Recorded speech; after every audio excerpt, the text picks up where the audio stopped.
അരുണാചൽ മിഷന്റെ അവസാനത്തെ അധ്യായങ്ങളിലൊന്നായ ഈ എപ്പിസോഡിൽ 2 മിഷൻ സ്റ്റേഷനുകളാണ് ഇന്ന് നാം സന്ദർശിക്കാൻ പോകുന്നത്. യജാളിയിലും ഗുംതോയിലും.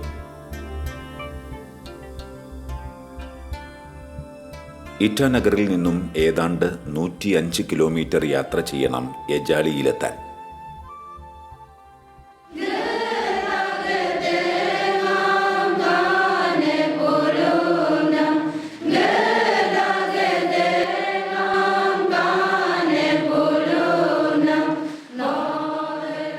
ബിജുവച്ചൻ യജാളിയിലെ ദേവാലയത്തിലെത്തിയതും കുർബാനയർപ്പിക്കാൻ പ്രവേശിച്ചു.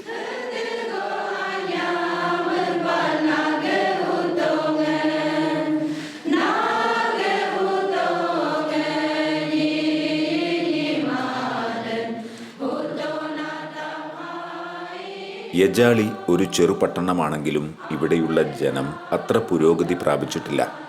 പക്ഷേ ദൈവാനുഗ്രഹം കൊണ്ട് പ്രാർത്ഥിക്കാൻ ഒരു ദേവാലയം ഈ അടുത്ത കാലത്ത് ഇവർക്ക് ലഭിക്കുകയുണ്ടായി. ദൈവത്തിന് നന്ദി.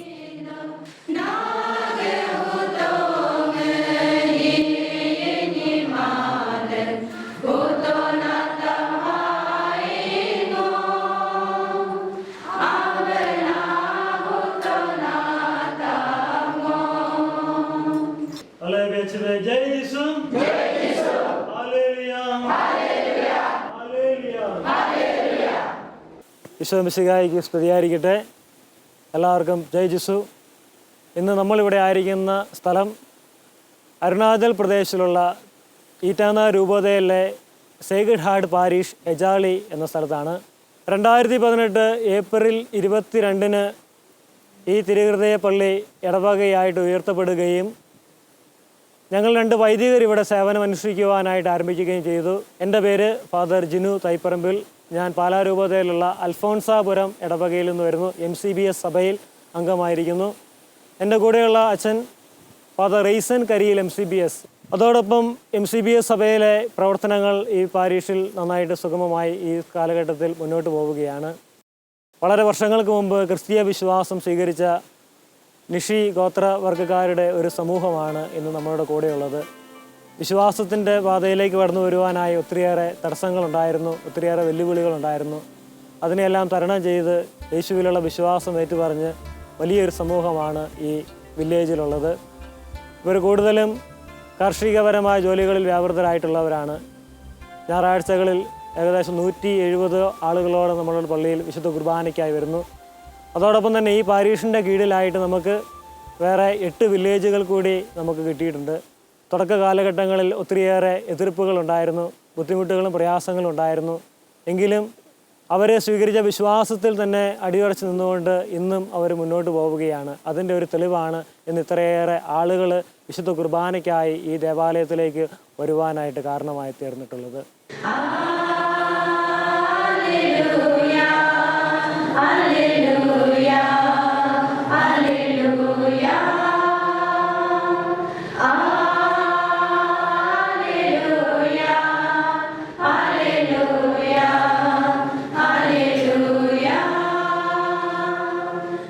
ഇന്ന് ഈ സമൂഹത്തെക്കുറിച്ച് പറയുമ്പോൾ വളരെ പ്രത്യേകമായിട്ട് ഓർത്ത് നമ്മൾ അനുസ്മരിക്കേണ്ട ഒരു വ്യക്തിയാണ് എൻ്റെ വലതുവശത്തിരിക്കുന്ന ഗോളോ സോനം എന്ന ഈ കാറ്റഗിസ്റ്റ്. 2006 മുതൽ ഈ പള്ളിയെ നയിച്ചുകൊണ്ടിരിക്കുന്നത് ഇദ്ദേഹമാണ്. കാരണം 2018 ഏപ്രിൽ 22 ഈ ദേവാലയം ഒരു പാരീഷ് ചർച്ചായിട്ട് രൂപാന്തരപ്പെടുന്നത്. അതിനു മുമ്പ് വരെയും ഇവിടെ റെഗുലറായിട്ട് അച്ഛന്മാരുണ്ടായിരുന്നില്ല. ആ ഒരു സാഹചര്യത്തിൽ ഇദ്ദേഹത്തെ പോലെയുള്ള കാറ്റഗിസ്റ്റുകളും ഇദ്ദേഹത്തിൻ്റെ അസിസ്റ്റൻറ്റ് കാറ്റഗിസ്റ്റുമാണ് ഈ പള്ളിയെ നയിച്ചുകൊണ്ടിരുന്നത്, ഇവിടുത്തെ പ്രാർത്ഥനാ ശുശ്രൂഷകൾക്ക് നേതൃത്വം കൊടുത്തുകൊണ്ടിരുന്നത്. ഈ ഒരു അവസരത്തിൽ എല്ലാവരെയും വളരെ നന്ദിയോടുകൂടെ ഓർക്കുകയും നിങ്ങളുടെയും വിലയേറിയ പ്രാർത്ഥനകൾ ഞങ്ങളുടെ ഈ ഇടവക കൂട്ടായ്മയ്ക്കും ഇടവക കുടുംബത്തിനും ഞങ്ങളുടെ വില്ലേജിലുള്ള ആളുകൾക്കും വേണ്ടി വളരെ പ്രത്യേകമായിട്ട് എല്ലാവരോടും യാചിക്കുകയും ചെയ്യുന്നു. എല്ലാവർക്കും വളരെ പ്രത്യേകമായിട്ട് നന്ദി പറയുന്നു. ജയ് ജിസു, ജയ് ജിസു, ജയ് ജയ് ജയ് ജിസു.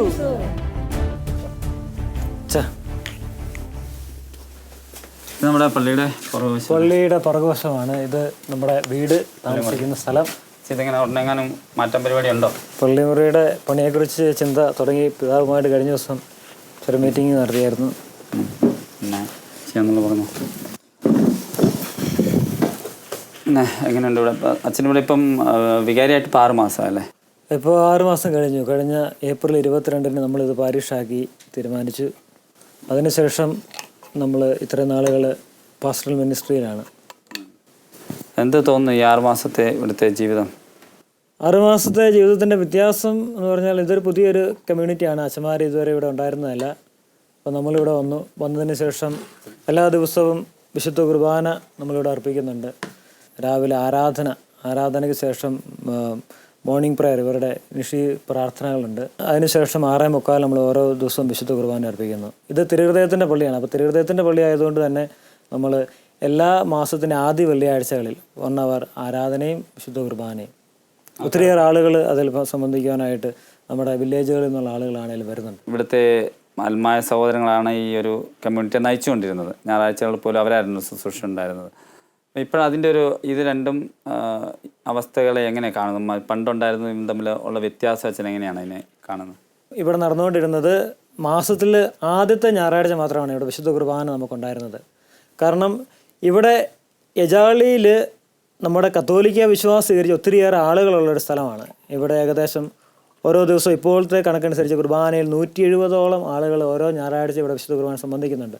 എത്ര കുടുംബങ്ങളാണ് ഇവിടെ ഈ ഒരു ടൗണിൽ മാത്രം? ഇവിടെ മാത്രമായിട്ട് നമുക്ക് 86 കത്തോലിക്ക കുടുംബങ്ങളാണ് നമുക്ക് ഇവിടെ ഉള്ളത്. 86 കത്തോലിക്ക കുടുംബങ്ങൾ. അതോടൊപ്പം തന്നെ ഈ പള്ളിയുടെ കീഴിൽ നമുക്ക് വീണ്ടും ഒരു 6 വില്ലേജുകൾ കൂടിയുണ്ട്. അപ്പോൾ അവിടെ ഇപ്പോൾ ഞായറാഴ്ചകളിൽ മാത്രമല്ല, ഇപ്പോൾ എല്ലാ ദിവസവും വിശുദ്ധ കുർബാന പങ്കെടുക്കുവാനായിട്ട് ആളുകൾക്ക് സാധിക്കുന്നുണ്ടെന്നുള്ളതാണ് ഇവിടെ വന്നതിൻ്റെ ഏറ്റവും വലിയൊരു ഗുണമായിട്ട് കാണാൻ സാധിക്കുന്നത്. ആൾക്കാരൊക്കെ അതൊരു അനുഭവമാണ്. ആൾക്കാരത് കൂടുതലായിട്ട് അതിനെക്കുറിച്ച് സംസാരിക്കാറുണ്ടോ? ദിവ്യബലിയിൽ എല്ലാ ഞായറാഴ്ചയും സജീവമായ ആളുകൾ സംബന്ധിക്കുന്നുണ്ട്. 160-170 ആളുകൾ എല്ലാ ഞായറാഴ്ചകളും വിശുദ്ധ കുർബാനയുണ്ട്.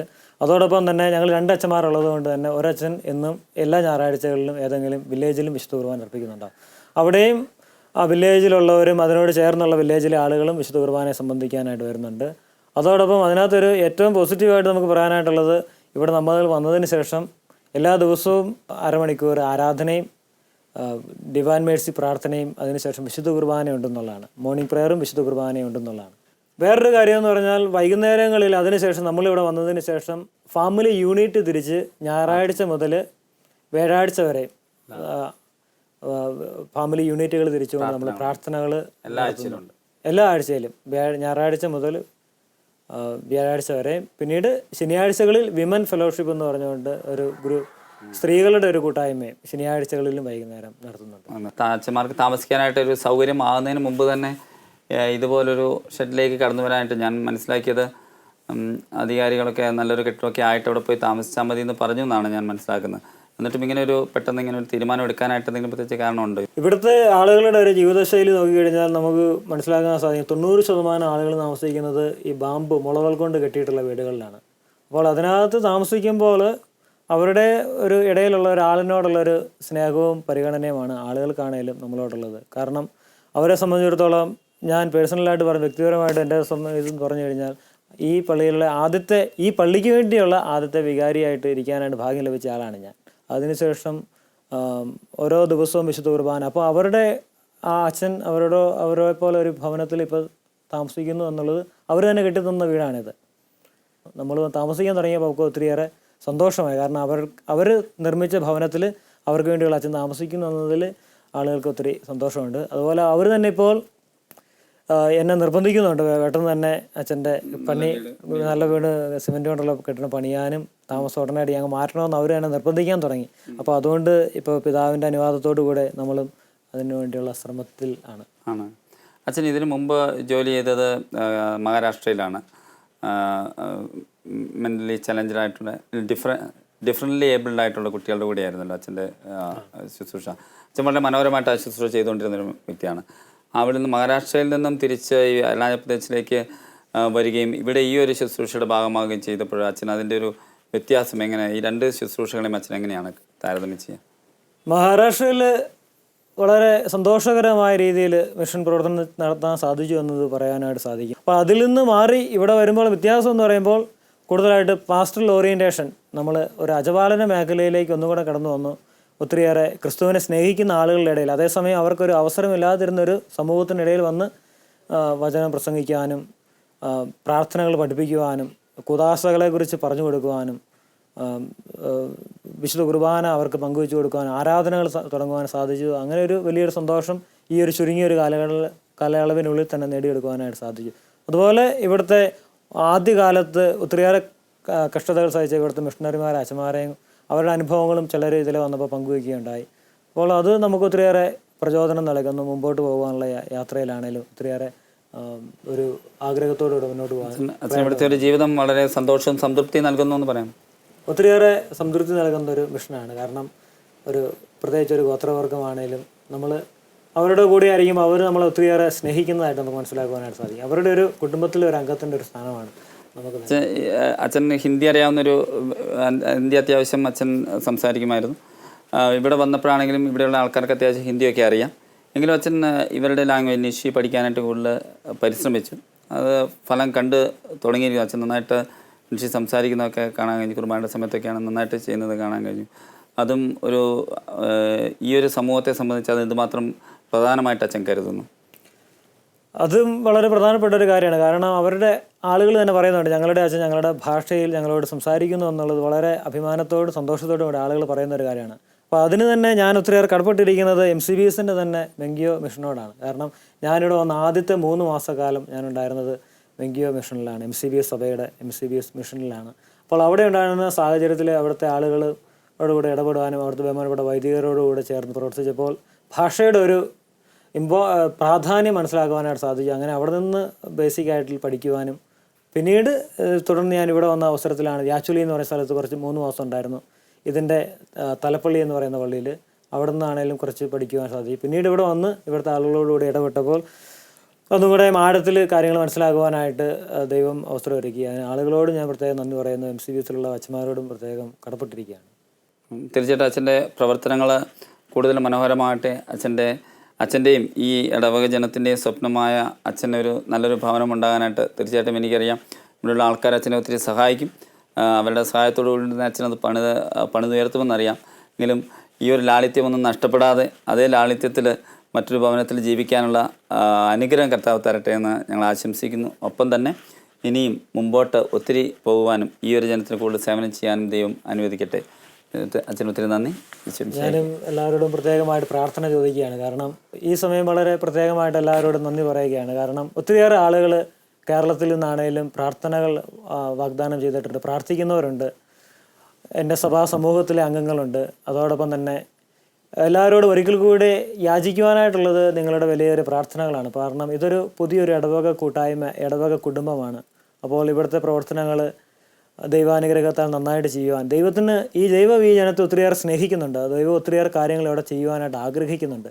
അപ്പോൾ അത് യഥാസമയം നമ്മളൊരു വിനിമയമായി നിന്നുകൊണ്ട് ചെയ്യുവാൻ വേണ്ട കൃപ കിട്ടുവാൻ വേണ്ടി നിങ്ങളെല്ലാവരും പ്രത്യേകമായിട്ട് എനിക്ക് വേണ്ടിയും ഈ സേക്രഡ് ഹാർട്ട് പാരിഷ് ജാലിക്ക് വേണ്ടിയും വളരെ പ്രത്യേകമായിട്ട് പ്രാർത്ഥിക്കണമെന്ന് എല്ലാവരോടും ഒരിക്കൽ കൂടി യാചിക്കുന്നത്. അച്ഛനും വളരെ പ്രത്യേകമായിട്ട് നന്ദി പറയുന്നു. നമ്മൾ ജിനുവച്ചനെ പോലെയുള്ള അനേകം വൈദികരെയാണ് ഇന്ന് സഭയ്ക്ക് ആവശ്യം, അരുണാചൽ മിഷൻ ആവശ്യം. കെട്ടുറപ്പുള്ളൊരു ഭവനത്തെക്കുറിച്ചോ താമസിക്കുന്ന ഭവനമോ താമസിക്കുന്ന ഭവനത്തിൻ്റെ ഭംഗിയോ കെട്ടുറപ്പോ അല്ല, അതിനപ്പുറത്ത് വിശ്വാസത്തിൽ ആഴപ്പെട്ടൊരു സമൂഹത്തെ രൂപപ്പെടുത്താനുള്ളൊരു പരിശ്രമം. അതാണ് ഓരോ മിഷണറിയും ഇവിടെ ചെയ്തുകൊണ്ടിരിക്കുന്നത്. ആ ഒരു ചലഞ്ച് ഏറ്റെടുത്തുകൊണ്ട്, ആ ഒരു വിശ്വാസത്തിൽ ആഴപ്പെടുത്താനായിട്ടുള്ള ആ ഉത്തരവാദിത്വം ഏറ്റെടുത്തുകൊണ്ട് കടന്നു വരുവാനിരിക്കുന്ന അനേകം മിഷണറിമാരെ ഓർത്ത് ദൈവത്തിന് നന്ദി പറഞ്ഞുകൊണ്ട് ഞങ്ങളിവിടെ നിർത്തുന്നു. ജയ് ജിസു, ജയ് ജിസു, ജയ് Jesus. Divine retreat centre Arunachal മിഷനിലെ വിശ്വാസികൾക്ക് ഗുംദോ എന്ന ഈ സ്ഥലത്ത് ധ്യാനം നടത്തി വരുന്നു. ഈശോ മിശിഹായ്ക്ക് സ്തുതിയായിരിക്കട്ടെ. നമ്മളിപ്പോൾ ആയിരിക്കുന്നത് ഇറ്റാനഗർ ഡയസിസിലുള്ള ഗുംദോ എന്ന സ്ഥലത്താണ്. ഗുംദോ ചർച്ച് 1978 ഇവിടെ സ്ഥാപിതമായതാണ്. ഗുംദോ ചർച്ച് ഇറ്റാനഗറിലെ അഥവാ അരുണാചലിലെ തന്നെ ആദ്യത്തെ കാത്തലിക് ചർച്ചാണ്.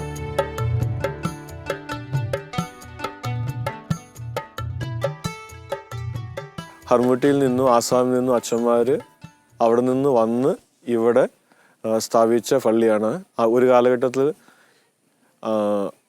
അരുണാചൽ പ്രദേശിലേക്ക് ക്രിസ്ത്യൻസിനോ അതെയോ കത്തോലിക്ക സഭയ്ക്കോ യാതൊരുവിധ പ്രവേശനവും ഇല്ലാതിരുന്ന കാലഘട്ടത്തിൽ അവിടെ നിന്നുള്ള മിഷണറി വൈദികർ ഇവിടെ വരികയും ഇവിടെ ഈ ദേവാലയം സ്ഥാപിക്കുകയും ഇവിടെ നിന്നുകൊണ്ട് മറ്റു സ്ഥലത്തേക്ക് പോയി ശുശ്രൂഷ ചെയ്യുവാനും ക്രിസ്ത്യൻ കമ്മ്യൂണിറ്റിയെ രൂപീകരിക്കാനും വേണ്ടി തുടങ്ങിയ സ്ഥലമാണിത്.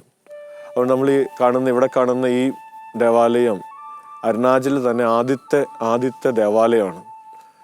അതിനുശേഷം 30 വർഷം ശേഷം 2008 വിൻസെൻഷ്യൻ സഭയെ പിതാവ് ഇവിടുന്ന് ക്ഷണിക്കുകയും വിൻസെൻഷ്യൻ സഭാംഗങ്ങൾ ഇവിടെ വരികയും ഒരു റിട്രീറ്റ് സെൻറ്റർ തുടങ്ങാനുള്ള പരിശ്രമം ആരംഭിക്കുകയും ചെയ്തു. ആദ്യ കാലഘട്ടത്തിൽ ഡിവൈനിൽ നിന്നുള്ള ലേ ബ്രദേഴ്സ് ആയിരുന്നു ഇവിടെ വന്ന് ഇതിൻ്റെ പ്രാരംഭ പ്രവൃത്തികളെല്ലാം ചെയ്തിരുന്നത്. അതിനുശേഷം 2008 വിൻസെൻഷ്യൻ സഭയിലെ വൈദികരോട് വരികയും നമ്മൾ ധ്യാന ശുശ്രൂഷകൾ ആരംഭിക്കുകയും ചെയ്തു.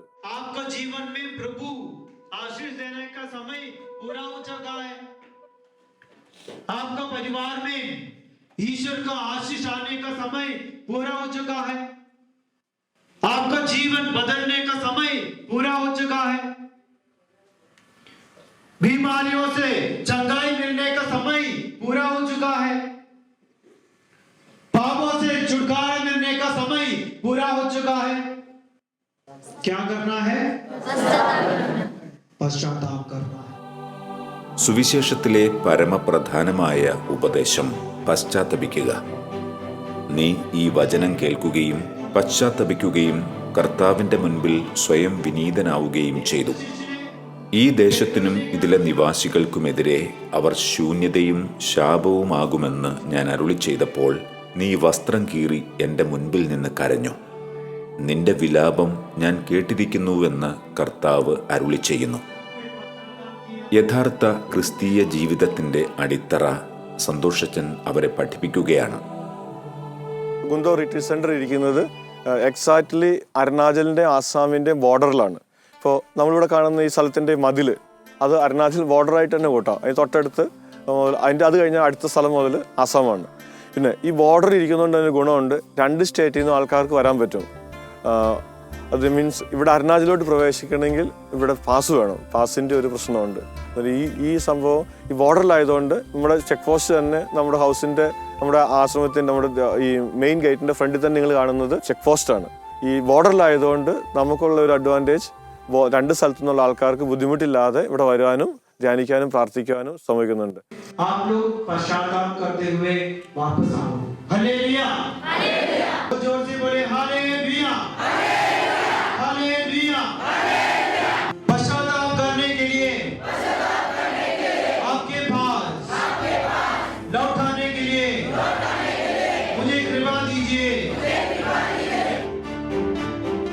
ഇപ്പോൾ ഏകദേശം 10 വർഷമായി ഈ സെൻറ്റർ ഇവിടെ സ്ഥാപിതമായിട്ട്. എല്ലാ മാസവും ആദ്യ ആഴ്ചകളിൽ നിഷി ഭാഷയിലുള്ള ധ്യാനം നടക്കുന്നു. അതിനുശേഷം സെക്കൻഡ് വീക്കിൽ നമുക്കിവിടെ ഹിന്ദി റിട്രീറ്റ്സ്, അതിന് 2 സ്ഥലത്തുനിന്നും ആസാമിൽ നിന്നും അതോടൊപ്പം തന്നെ അരുണാചലിൽ നിന്നുമുള്ള ജനങ്ങൾ ഇവിടെ റിട്രീറ്റിൽ പങ്കെടുക്കുന്നുണ്ട്. എല്ലാ ഫസ്റ്റ് ഫ്രൈഡേ നൈറ്റ് വീച്ചിലുണ്ട്. അതോടൊപ്പം തന്നെ സെക്കൻഡ് സാറ്റർഡേ കൺവെൻഷൻ, ഒരു ദിവസത്തെ ഫാസ്റ്റിംഗ് പ്രയർ ആൻഡ് കൺവെൻഷൻ. ഇതിനെല്ലാം ഏകദേശം ഓരോ കൺവെൻഷനും 300-350 ആൾക്കാർ നൈറ്റ് വിജിലിനും അതോടൊപ്പം തന്നെ second Saturday fasting prayer and കൺവെൻഷനും ഇവിടെ ആൾക്കാർ വന്നു ചേരാറുണ്ട്. അതോടൊപ്പം തന്നെ ഇവിടുത്തെ ഈ പ്രാർത്ഥനാ കേന്ദ്രത്തിൻ്റെ പ്രത്യേകത എന്ന് വെച്ചാൽ മറ്റു സ്ഥലങ്ങളെക്കാൾ ഒരു മാറ്റി ചിന്തിക്കുമ്പോൾ എല്ലാ ദിവസവും ആൾക്കാരോട് വന്നിരിക്കുന്ന ചെന്നാൽ ഒരു ഫാസ്റ്റിംഗ് പ്രയർ ഇവിടുന്ന് ആൾക്കാർ വന്ന് 3 ദിവസം 5 ദിവസം 7 ദിവസം അല്ലെങ്കിൽ 21 ദിവസം വരെ ഫാസ്റ്റിങ്ങിനിരുന്ന് പ്രാർത്ഥിക്കുന്ന ഒരു ഇതുണ്ട്. അങ്ങനെ ജനത്തിൻ്റെ കണ്ടിന്യൂസ് ആയിട്ടുള്ള വരവ് പ്രമാണിച്ചാണ് നമ്മളിവിടെ നിത്യാരാധന ചാപ്പൽ തുടങ്ങുകയും ആ നിത്യാരാധന ചാപ്പലിൽ വെച്ച് ഇപ്പോൾ വരുന്ന ഫാസ്റ്റിങ്ങിനിരിക്കുന്ന ആൾക്കാർ രാവിലെ മുതൽ വൈകുന്നേരം വരെ പ്രാർത്ഥനയിൽ ഇരിക്കുകയും ചെയ്യുന്നു.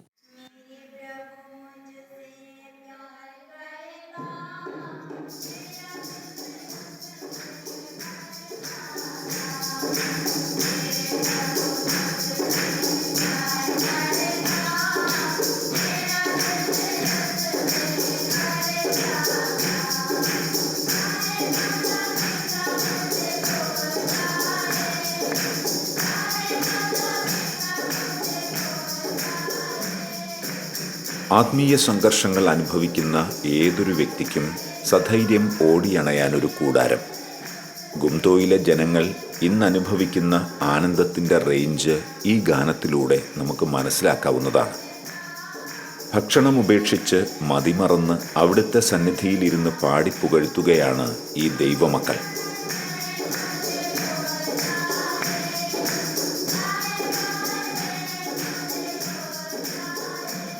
അങ്ങനെയായിരിക്കുമ്പോഴുള്ള ഒരു സുരക്ഷിതത്വം നമ്മുടെ ജീവിതത്തിൽ നാം ചില അവസരങ്ങളിൽ അനുഭവിച്ചിട്ടുള്ളതാണല്ലോ. അതുകൊണ്ട് ഇവിടെ നമുക്ക് ഈ ജനങ്ങളോട് ഒരു ഉത്തരവാദിത്വമുണ്ട്, നമ്മുടെ പ്രാർത്ഥന. ഇവർ ഇപ്പോൾ ആയിരിക്കുന്ന ഈ പെന്തക്കുസ്ത അനുഭവത്തിന് ബലം പകരാനുള്ള പ്രാർത്ഥന. അതാണ് അരുണാചൽ മിഷൻ നമ്മളോട് ആവശ്യപ്പെടുന്നതും.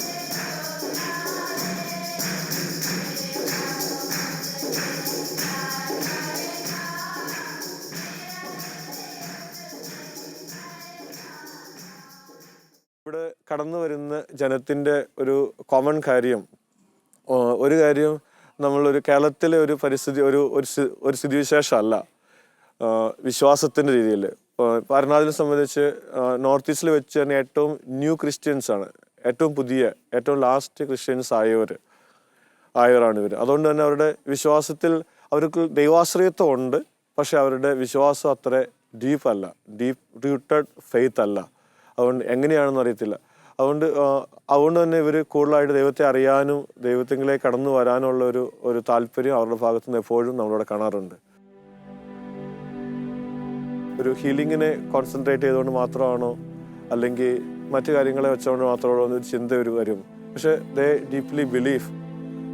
അരുണാചലിനെ സംബന്ധിച്ച് ഒരു ഏറ്റവും വലിയ കാര്യം വെച്ചാൽ ദേ വേർ ജെൻഡൈൽസ്, പക്ഷേ അവർ ആ ക്രിസ്ത്യൻ വിശ്വാസത്തെ അവർ സ്വീകരിച്ചു, ക്രിസ്ത്യൻ വിശ്വാസത്തോട് റെസ്പോണ്ട് ചെയ്തു എന്നുള്ളത് ഏറ്റവും പ്രധാനപ്പെട്ട ഒരു കാര്യം തന്നെയാണ് ക്രിസ്തീയ വിശ്വാസത്തെ സംബന്ധിച്ച് ഇവിടുത്തെ. ഞാൻ ആദ്യം പറഞ്ഞ പോലെ ഇത് ദൈവത്താൽ തിരഞ്ഞെടുക്കപ്പെട്ട ഒരു സ്ഥലമാണ്. അത് മനസ്സിലാകണമെങ്കിൽ ഞങ്ങളിവിടെ വരുന്ന സമയത്ത് വളരെ പരിമിതമായ സ്ഥലം ഉണ്ടായിരുന്നുള്ളൂ. ഇപ്പോൾ കാണുന്ന ഇത്രയും സ്ഥലം തന്നെ രൂപീകരിക്കപ്പെട്ടത് ദൈവപരിപാലനയുടെ ഒരു വലിയ ഒരു കാര്യം തന്നെയായിട്ടാണ്. അത് മനസ്സിലാകണമെങ്കിൽ ഈ നമ്മുടെ ഈ എൻ്റെ ഈ വലതുഭാഗത്ത് കാണുന്ന ഈ സ്ഥലം ഇതിനങ്ങോട്ടേക്ക് പുഴയായിരുന്നു. അതോടൊപ്പം തന്നെ എൻ്റെ മുമ്പിൽ കാണുന്ന ഈ സ്ഥലം മൊത്തം ഒരു മലയായിരുന്നു. അന്നേരം നമുക്ക് വളരെ പരിമിതമായിട്ട് ഒരു റിട്രീറ്റ് സെൻറ്റർ റൺ ചെയ്യാൻ പറ്റുന്ന ഒരു സ്ഥലം ഇവിടെ ഇല്ലായിരുന്നു. പക്ഷേ ഇത് മൊത്തം ഈ അരുണാചൽ ഗവൺമെൻറ് ഈ മല ഇവിടുന്ന് കട്ട് ചെയ്ത് റെയിൽവേ സ്റ്റേഷൻ ഉണ്ടാക്കുകയും റെയിൽ ലൈൻ ഉണ്ടാക്കുകയും ആ മണ്ണ് വന്ന് കട്ട് ചെയ്ത് കഴിഞ്ഞപ്പോൾ ഇവിടുന്ന് ഈ സ്ഥലം നമുക്ക് കിട്ടി. അതോടൊപ്പം തന്നെ ഈ പുഴയെടുത്തു പോയിരുന്ന ഈ സ്ഥലവും മണ്ണ് നികത്തി നമുക്ക് ലഭിക്കുകയും ചെയ്തു. അങ്ങനെ ദൈവത്താൽ രൂപീകരിക്കപ്പെട്ട ഒരു സ്ഥലമാണ്. വചനത്തിൽ തന്നെ കാണുന്ന ഒരു കാര്യമുണ്ട്, God choose the land for the people, not people for the land. കാരണം ദൈവം ജനത്തിന് വേണ്ടി ഒരു സ്ഥലം തിരഞ്ഞെടുത്താൽ ദൈവം അതിനെ രൂപീകരിക്കും, അതിൽ അഭിഷേകം കൊടുക്കും. ആദ്യ കാലഘട്ടത്തിൽ ഈ ദേവാലയം ഇവിടെ സ്ഥാപിക്കുമ്പോൾ എന്നോട് സി ജോസച്ചൻ പറഞ്ഞ ഒരു കാര്യമുണ്ട്. അച്ഛൻ്റെ കാലഘട്ടത്താണ് ഇത് സ്ഥാപിക്കുന്നത് ഇവിടെ. എന്നിട്ട് അച്ഛൻ പറഞ്ഞ് ഈ ദേവാലയം സ്ഥാപിച്ചതിൻ്റെ ഉദ്ദേശം നമ്മൾ ഇവിടെ നിന്ന് മറ്റ് സ്ഥലങ്ങളിലേക്ക് പോയി ദൈവ ശുശ്രൂഷകൾ ചെയ്തിട്ട് തിരിച്ചു വരാൻ വേണ്ടിയിട്ടായിരുന്നു. പക്ഷേ ദൈവത്തിൻ്റെ പദ്ധതി മറ്റൊന്നായിരുന്നു. സ്ഥലത്ത് തിരഞ്ഞെടുത്ത് കഴിഞ്ഞപ്പോൾ മിഷണറീസ് ഇവിടെ താമസിച്ച് സുവിശേഷവൽക്കരണത്തിനെ പോകുക എന്നുള്ളതായിരുന്നു. അതിലൊക്കെ കൂടുതലായിട്ട് ഈ ദൈവം സ്ഥാപിച്ച ഈ സ്ഥലത്തോട്ട് ദൈവജനം എല്ലാ ഭാഗത്തു നിന്നും both from Assam as well as from അരുണാചലിൽ നിന്നും വരാൻ തുടങ്ങിയിട്ടുണ്ട്. അതുകൊണ്ട് തന്നെ അരുണാചലിൻ്റെ ഏതൊരു സ്ഥലത്ത് എന്നാൽ തന്നെ നമുക്കറിയാൻ പറ്റും. ഗുന്തോ ചർച്ച് എന്ന് പറഞ്ഞാൽ കോമൺ, എല്ലാവർക്കും അറിയാം. കാരണം ഇവിടെ ഉള്ള എല്ലാ ജനത്തിനും മനസ്സിലറിയാം ഇതൊരു അരുണാചലത്തെ ആദ്യത്തെ പള്ളിയാണെന്നും. അതുകൊണ്ട് തന്നെ ഒരു കാര്യം സംഭവിച്ചിരിക്കുന്നത്, ഇവിടെ വരുന്ന ആൾക്കാരിൽ ആ ദൈവം തിരഞ്ഞെടുത്ത സ്ഥലത്ത് ദൈവം അത്ഭുതങ്ങൾ പ്രവർത്തിക്കുന്നുണ്ട്. ഇപ്പോൾ ഇവിടെ ഞങ്ങൾ നടന്ന ശുശ്രൂഷയേക്കാൾ കൂടുതലായി ഇവിടെ ആൾക്കാർ വന്ന് 3 ദിവസം പ്രാർത്ഥിക്കുന്നു, ഫാസ്റ്റിംഗ് നടത്തുന്നു. അത് കഴിയുമ്പോൾ they get healing and going back. അപ്പോൾ ഈ അടുത്ത നാളത്തിലോട്ട് നടന്നൊരു സംഭവം വളരെ ശ്രദ്ധ ആകർഷിച്ച ഒരു കാര്യമായിരുന്നു. ഒരു കൊച്ചിന് ബ്രെയിൻ ബ്ലീഡിങ്, അതിന് ആ കൊച്ച് അഡ്മിറ്റഡ് ആയിരുന്നു ഷില്ലോങ് നാസറത്ത് ഹോസ്പിറ്റലിൽ. അവിടുന്ന് on the day of operation ചെയ്യേണ്ട ദിവസം അവർക്ക് മനസ്സിലായി not only on the brain also സ്റ്റൊമക്കിലും വയറ്റിലും ഈ ബ്ലീഡിങ് നടക്കുന്നുണ്ട്. അതുകൊണ്ട് അവർക്ക് അത് ഓപ്പറേഷൻ ചെയ്യാൻ പറ്റിയില്ല. സോ ആ ഫാമിലി എന്നാ ചെയ്യുന്നത് വെച്ചാൽ അവർ ഇമ്മീഡിയറ്റ്ലി അവിടുന്ന് നേരെ കൊച്ചിനെയും കൊണ്ട് ഇങ്ങോട്ട് വന്നു. അതിനും ഡോക്ടർ പറഞ്ഞു half an hour, if you remove the boy from the ventilator we only survive minimum half an hour, more than not that. So but അവർ വിശ്വസിച്ചു ഞങ്ങൾ അവിടെ പോകും പ്രാർത്ഥിക്കും, കാരണം ദേ ആർ ഫ്രം ഹിയർ. അതിന് അവർ ഇവിടെ വന്ന് കൊണ്ടുവന്ന് കഴിഞ്ഞപ്പോൾ ബൈ സീയിങ് ഇറ്റ്സ് വെന്റിലേറ്റർ അവർ ഓക്സിജൻ എല്ലാം കൊടുത്താൽ കൊണ്ടിരുന്നത്. I was so afraid because കണ്ടു കഴിഞ്ഞപ്പോൾ എനിക്ക് തോന്നി കൊച്ച് ഉറപ്പായിട്ടും മരിക്കും, അത് ജീവിച്ചിരിക്കാൻ പോകുന്നില്ല, അതുപോലത്തെ അവസ്ഥയിലാണ് വന്നത്. പക്ഷെ അവർ എന്നോട് പറഞ്ഞു അച്ഛാ ഞങ്ങൾ ഈ കൊച്ചിനെ, അവൻ്റെ പേര് ഡേവിഡ് എന്നാണ്, ജീസസ് ഞങ്ങൾ അച്ഛൻ പേടിക്കണ്ട, ഈ കൊച്ചിനെ ഞാൻ ഈശോയ്ക്ക് കൊടുത്തു, മരിച്ചാലും ജീവിച്ചാലും ഇവൻ ഈശോയ്ക്ക് വേണ്ടിയുള്ള. ഇതുവരുടെ ആ ഒരു വർത്തമാനം കേട്ടപ്പോൾ ഞാൻ ഓർത്തു ഓക്കെ ഇനി ദൈവം എന്തെങ്കിലും ആഗ്രഹിക്കുന്നുണ്ടെങ്കിൽ നടന്നോട്ടെ എന്നോർത്ത് കൊച്ചിനെ നമ്മൾ ഇവിടുന്ന് കൊണ്ടുപോയി അഡോറേഷൻ പള്ളിയിൽ കൊണ്ടുപോയി അൽത്താരയുടെ ഫ്രണ്ടിൽ കിടത്തി പ്രാർത്ഥിച്ചു. അവരും കുടുംബത്തോടെ വന്നിരുന്നു, എല്ലാവരും ഇരുന്ന് പ്രാർത്ഥിച്ചു 3 ദിവസം. ഒരു ദിവസത്തിന് ശേഷം ഈ കൊച്ചിൽ അനക്കം തുടങ്ങി. അവർ ഈ നോസൽ ട്യൂബെല്ലാം വന്നത്, അതെല്ലാം ദേ ദംസെൽഫ് റിമൂവ്ഡ് ഇറ്റ്. ആൻഡ് ഒരു 3 ദിവസം കഴിഞ്ഞപ്പോൾ ഈ കൊച്ച് അനങ്ങാനും അതിന് സ്റ്റാർട്ടഡ് ഇംപ്രൂവ്ഡ്. ഇപ്പോൾ ഏകദേശം ഒരു 5 മാസത്തോളമായി ഇവിടെ വന്നു പോയില്ല. അതിനുശേഷം കഴിഞ്ഞ ആഴ്ച അവർ വീണ്ടും ധ്യാനത്തിന് വന്നായിരുന്നു ഈ കൊച്ചിനെയും കൊണ്ട്. ഈ became a normal, quite normal. Only a little problem left on his neck was not fully steady. അത്രേ ഉള്ളൂ. ബാക്കി ഓപ്പറേഷൻ ഡോക്ടേഴ്സ് ഹാഫ് ആൻ അവർ പറഞ്ഞത് ഏകദേശം 1 മാസമായിട്ട് പോലും, ഒരു 5 മാസമായിട്ട് പോലും കൊച്ചൊന്നും സംഭവിച്ചില്ല എന്നുള്ളതാണ്. അത് നമ്മുടെ ശുശ്രൂഷയുടെ ഭാഗത്തേക്കാൾ കൂടുതലായിട്ട് ഒരു സ്ഥലത്തിൽ വന്ന് പ്രാർത്ഥിക്കുമ്പോൾ പലരും അവരെന്നെ പറഞ്ഞിട്ടുണ്ട് ലോട്ടോയുടെ ഫ്രണ്ടിൽ നിന്ന് പ്രാർത്ഥിച്ചിട്ട് സൗഖ്യം കിട്ടി.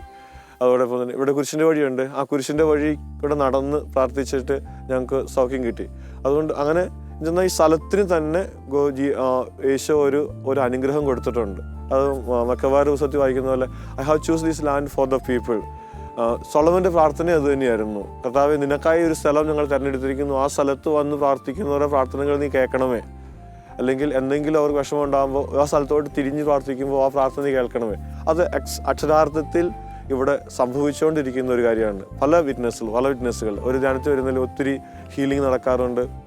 അവിടെ തന്നെ നമ്മൾ ആരും ഇവിടെ ഇല്ലെങ്കിൽ പോലും ഇവിടെ വന്ന് കുറച്ച് പ്രാർത്ഥിച്ചു അവർക്കത് ഹീലിംഗ് കിട്ടിയായി പോകുന്നതായിട്ട് ഇവിടെ ധ്യാനത്തിന് വരുമ്പോഴും അല്ലാതെയും നമ്മളോടും മറ്റുള്ളവരോടും ഇതിനെക്കുറിച്ച് സാക്ഷ്യപ്പെടുത്താറുണ്ട്.